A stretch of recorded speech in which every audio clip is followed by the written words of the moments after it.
सब लोग कहते हैं माता रानी घंटा बजाने से खुश होती है। हम सब ने घंटा। दोस्तों जो माँ भगवती का मंदिर है इनका वर्णन आप केदारखंड में पढ़ सकते हैं। एक बार बोलिए माँ भुवनेश्वरी की जय। तो जान हमारी नहीं जाएगी, ये मुझे परमात्मा पे बहुत भरोसा है, और हमारी जब नहीं जाएगी तो हम किसी की जाने नहीं। आगे ब्रेक ब्रेक। देखिए अभी एक एक्सीडेंट होते होते बच गया, और ये अंकेश जी की बहुत मेहरबानी रही।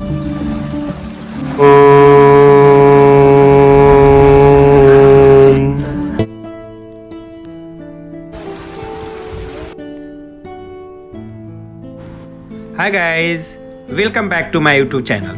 दोस्तों पिछले भाग में आपने देखा कि देवप्रयाग से हम लोग पौड़ी गढ़वाल के लिए निकले थे, तो रास्ते में माँ वैष्णो देवी का मंदिर मिला था, जो कि बेहद ही बेहतरीन और बहुत ही प्रभावशाली मंदिर है पहाड़ों के ऊपर में, जो कि आपने कैसे देखा। हमने गुफा से होके में मंदिर तक हम लोग पहुंचे थे, माता का दर्शन। पौड़ी से हम लोग आगे निकल चुके हैं और आज एक ऐसे मंदिर का आपको दर्शन कराने जा रहे हैं जहां आज भी माँ भुवनेश्वरी माता का सवारी जो सिंह है वो वहां प्रसाद खाने के लिए आता है।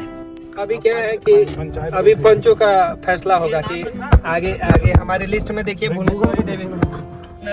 ये रास्ते में हम लोग को माँ भुवनेश्वरी मंदिर मिल रहा है जो सिद्धपीठ है, तो हमने सोचा कि माता का भी दर्शन कर ले। सिद्धपीठ है, अच्छी जगह है, तो हम यहाँ से अब यू टर्न ले रहे हैं और आगे की ओर बढ़ते हैं। दोस्तों पौड़ी से हम लोग 52 किलोमीटर के दूरी पे अभी तक पहुंच चुके हैं, और यहाँ से माता का जो मंदिर है 11 किलोमीटर अंदर दिखा रहा है, और जो मंदिर है पहाड़ों के ऊपर है और बीच में बसा हुआ है। चलिए मैं आपको मंदिर का दर्शन कराता हूँ और वहाँ के रहस्यमय बातों को बताता हूँ।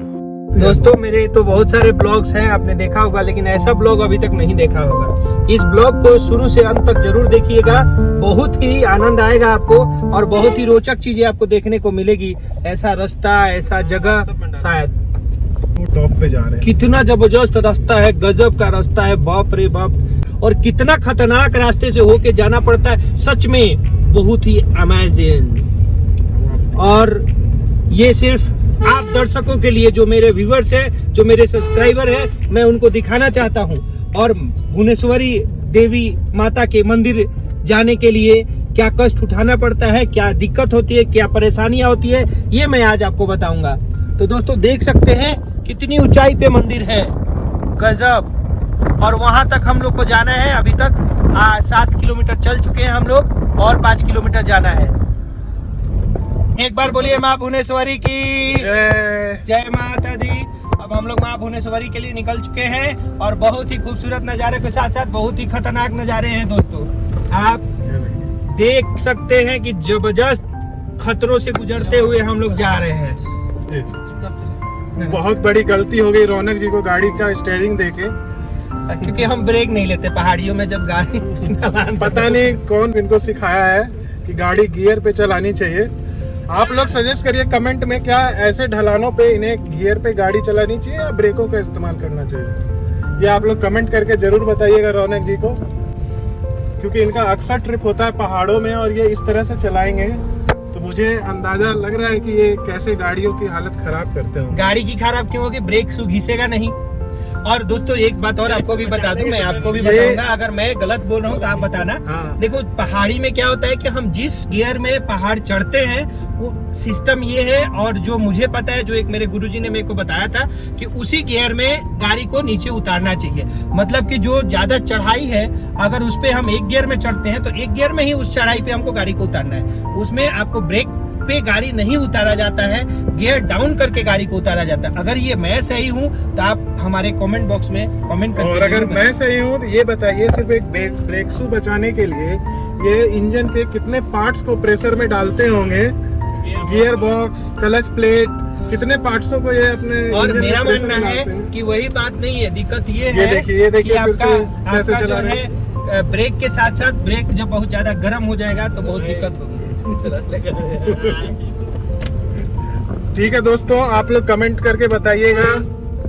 अब यहाँ से मात्र 2 किलोमीटर की दूरी बची। पीछे वाले लोग डर चुके हैं, और हम लोगों ने पंचों ने फैसला सुनाया है कि सब लोग सरकारी फंड से पैसा निकाल के इनका ब्रेक शू चेंज करवाया जाएगा। आप लोगों का क्या पंच है राय? आप लोग बताइए अपना राय। जान है तो जहान है, एक हमारा ये अनमोल जो जीवन है उसको 100 से तुलना नहीं करना चाहिए। ठीक है, ये गाड़ी ये भौतिक चीज है, ये आती जाती रहेगी। जो जान होती है वो एक बार आती है और एक बार जाती है। और मेरी तरफ कीजिए थोड़ा कैमरा को, मैं भी कुछ बोलना चाहूंगा दर्शकों से कि दोस्तों जो ये अपना जीवन है ये ऊपर वाले के हाथ में है और उन्होंने दिया है और उनका आशीर्वाद हमारे साथ है। तो ऐसे नहीं जाएगा, सावधानी से हालांकि गाड़ी चलानी चाहिए। मैं ये नहीं बोलता कि खतरा के खिलाड़ी बनो आप इतने लोगों को लेके, लेकिन अच्छे से चलाना चाहिए। तो जान हमारी नहीं जाएगी, ये मुझे परमात्मा पे बहुत भरोसा है। और हमारी जब नहीं जाएगी तो हम किसी की जाने आगे आगे आगे ब्रेक ब्रेक आगे का रास्ता दिखाइए ना, आगे गाना बंद हो गया यार। इससे पहले सांस बंद हो जाए। ये देखिए दोस्तों, अब इसमें रौनक जी का कहना है ब्रेक नहीं गियर 1 नंबर पे दे दो। बताइएगा जरूर कमेंट करके आप लोग। कमजोर दिल वाले कभी भी रौनक जी के साथ नहीं घूम सकते। वो तो रास्ते में हार्ट अटैक में स्वाहा बोलेंगे। कृपया करके कमजोर दिल वाले रौनक जी के साथ ना बैठे। ऐसा नहीं है, हम सबके दिलों का ख्याल रखते हैं। अब 1 किलोमीटर बच गया है भुवनेश्वरी मंदिर। कान बंद हो जा रहा है बार बार ऊंचाई पे, इतनी ऊंचाई है। और थकावट, जैसे चढ़ने से थकावट आ रही है, मतलब ऑक्सीजन की भी कमी होती है ऊपर। हाँ दोस्तों, लेकिन बहुत एक चीज सजेस्ट करूंगा, जो ऑक्सीजन के छोटे छोटे सिलेंडर आते हैं मार्केट में, ऑनलाइन भी मिल जाता है अमेजोन फ्लिपकार्ट पे। ऑक्सीजन सिलेंडर जरूर रख लीजिएगा आप लोग। देखिए अभी एक एक्सीडेंट होते होते बच गया और ये अंकेश जी की बहुत मेहरबानी रही। एक हमारे गाड़ी से गिरगिट आ गया था आगे सामने, इन्होंने एकाएक ब्रेक मारा, गाड़ी रुक गई और गिरगिट भाग गया। गिरगिट का जान भी बचाया मैंने। गिरगिट की जान बचा दिया। हमारी जो धनु है माँ भुवनेश्वरी देवी के मंदिर में पहुंच चुकी है और अब हम भुवनेश्वरी देवी माँ भुवनेश्वरी का दर्शन करेंगे जो कि सिद्धपीठ है।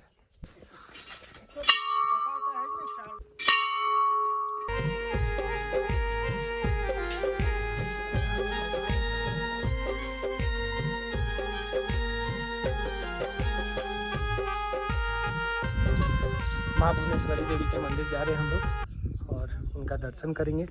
दर्शन करने के बाद देखिए मंदिर जो है ऊपर में है, नीचे से हम लोग सीढ़ियाँ चढ़ के आ रहे हैं उधर से। ये रास्ता है जाने का और ऊपर जाके फिर माता का दर्शन करेंगे।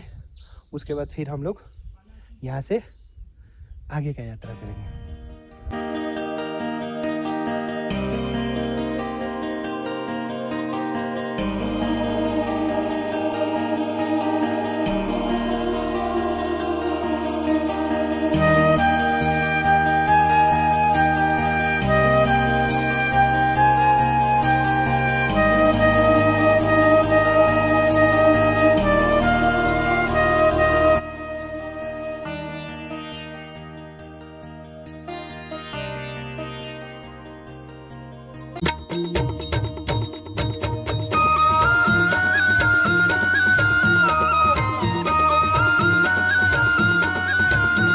बनवाया, यहाँ पे भगवती ने स्वयं दर्शन दिए थे। यहाँ पे जब सती के टुकड़े हो गए थे ना, किसके?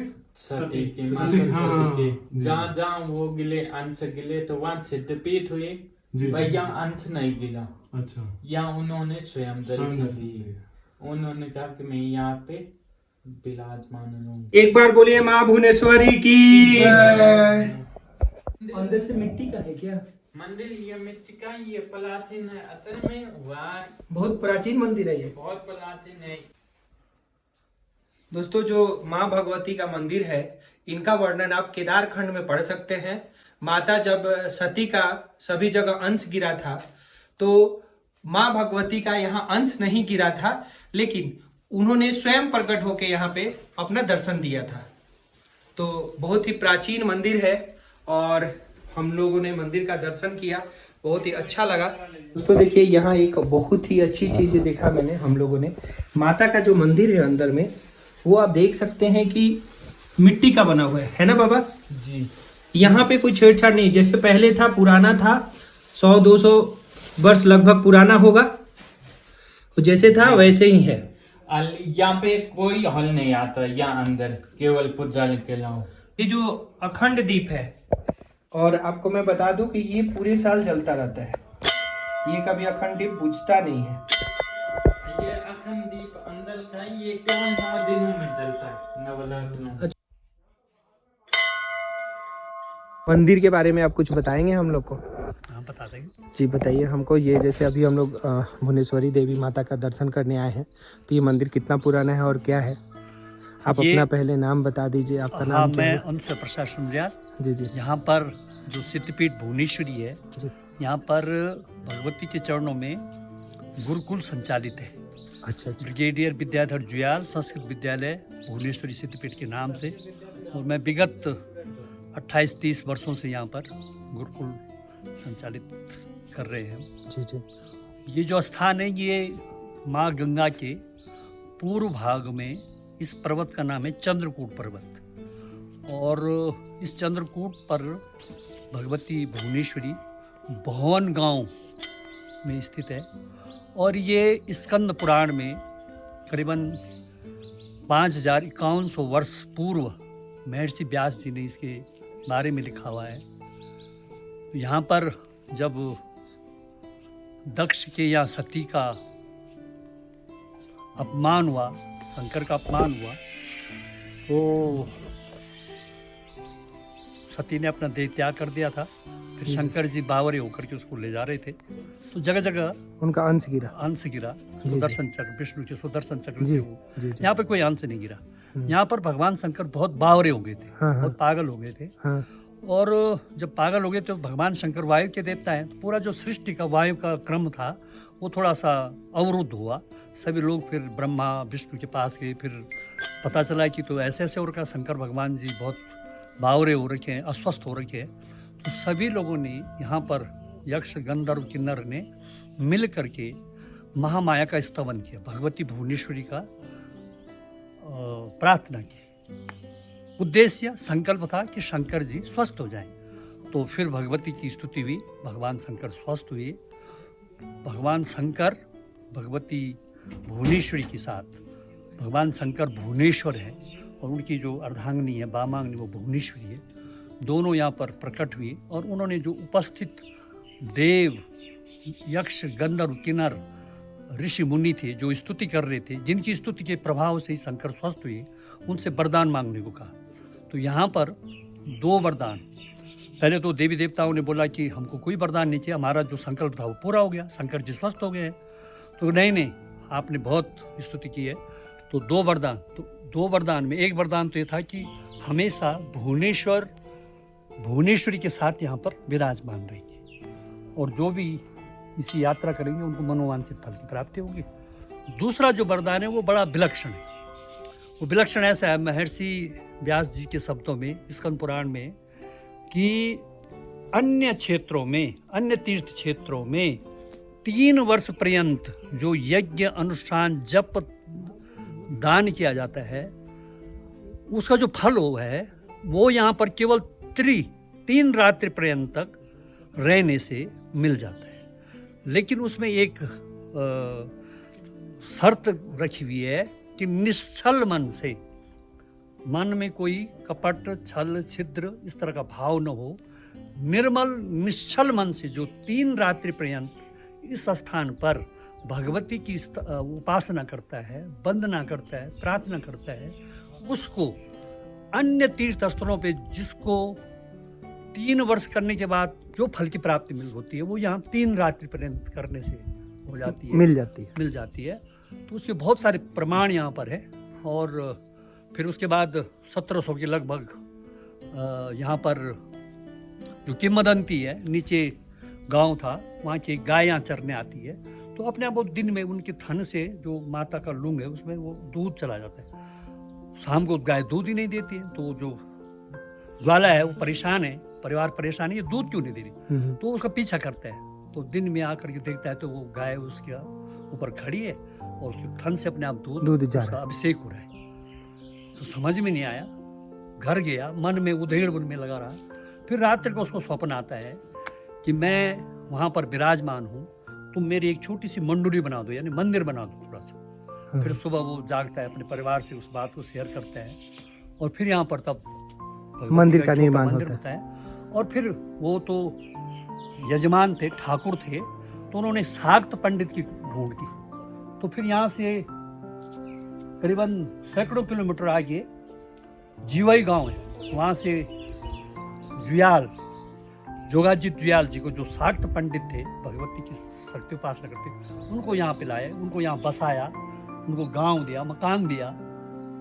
तो तब से यहाँ पर जुयाल इसकी पुजारी है और बिष्ट लोग इसके मैती हैं, जो पंडित जी को लाए थे। और तब से जुयाल यहाँ पुजारी पूजा के रूप में पाठ करते इसकी हैं। पूजा करता है। और ये जो फिर उसके बाद ये टीरी रियासत जब थी, वहाँ से राज परिवार से भी इसकी पूजा होती थी, डोभा लोग पूजा करते थे। जी जी। फिर धीरे धीरे मतलब राज सियासत खत्म हुई और स्वतंत्र भारत हुआ, तो फिर उसमें जो है इसको मंदिर को बढ़ाने के लिए दीवान चक्रधर जुयाल और फिर इसकी समितियां बनी, और फिर अब ये भव्य मंदिर का रूप आपके पास निर्माण होगा। हाँ, तो देखभाल से- इसका भव्य मंदिर का निर्माण राजा ने करवाया था? नहीं, वो तो छोटा ये फिर दीवान चक्रधर जुयाल जो ग्राम झांझड़ के हैं, जी जी। उनके द्वारा और उनके भाई बंधुओं के द्वारा, सब जी। परिवार सब मिल करके। और फिर एक 1954 में जीर्णोद्धार समिति बनी, तो इसकी 3 सभाएं दिल्ली में, देहरादून स्थान है, फिर सब लोगों ने मिल करके इसको भव्य रूप दिया। बहुत ही सुंदर मंदिर बनाया गया है।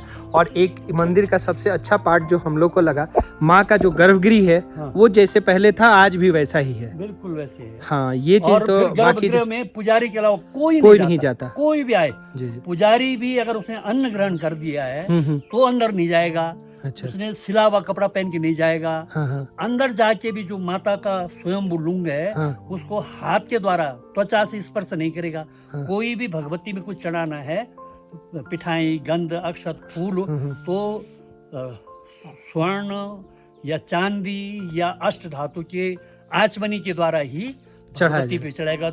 उसका जो है त्वचा से स्पर्श नहीं करेगा, नहीं करेगा। ताकि उसका जो दैवत्व है, उसका जो शक्तित्व है, वो उस पर बना रहे। ऐसी प्राचीन ये परंपरा आ रही है। आ रही है। तो दोस्तों, आपने देखा मंदिर का विवरण आपने सुना और बहुत अच्छा है। तो हम आपको अपने चैनल के माध्यम से ये बताना चाहेंगे कि आप जब भी आएँ तो इधर अगर आ रहे हैं आप, तो एक बार भुवनेश्वरी माता का मंदिर का दर्शन जरूर करें। असीम कृपा है। और जैसा सर ने बताया, बहुत ही बढ़िया। और एक अच्छी बात लगी सर, संस्कृत विद्यापीठ और ये भी समाज कल्याण का भी काम कर रहे हैं, तो बहुत अच्छा लगा मिलके इनसे। भगवती का वाहन है ना, हाँ हाँ बाघ। तो नवरात्रों में तो कई लोगों ने देखा, जैसे पंचमी के दिन, अष्टमी के दिन, हाँ और अन्य दिनों भी यहाँ इर्द गिर्द घूमता ही रहता। बाघ दिखाई देता है यहाँ पे, जोड़े में, कभी यहाँ पड़ा रहेगा, कभी वहाँ पड़ा रहेगा, कभी अच्छा, जंगल अच्छा। में रास्ते में, कभी नीचे। अच्छा, माँ का जो वाहन है बाघ, इसी एरिया में घूमता रहता है और लोगों को हानि नहीं पहुंचाता। तो माता भुवनेश्वरी का हमने दर्शन कर लिया, माता भुवनेश्वरी का हमने दर्शन किया। और जो गुरुकुल के सर हैं, सर से भी हम लोग मुलाकात किए, बहुत अच्छा जानकारी मिला। और सबसे अच्छी बात यह है कि आज यहाँ भी संस्कृत की पढ़ाई बहुत अच्छे से हो रही है और यहाँ गुरुकुल बना हुआ है, संस्कृत विद्यापीठ है।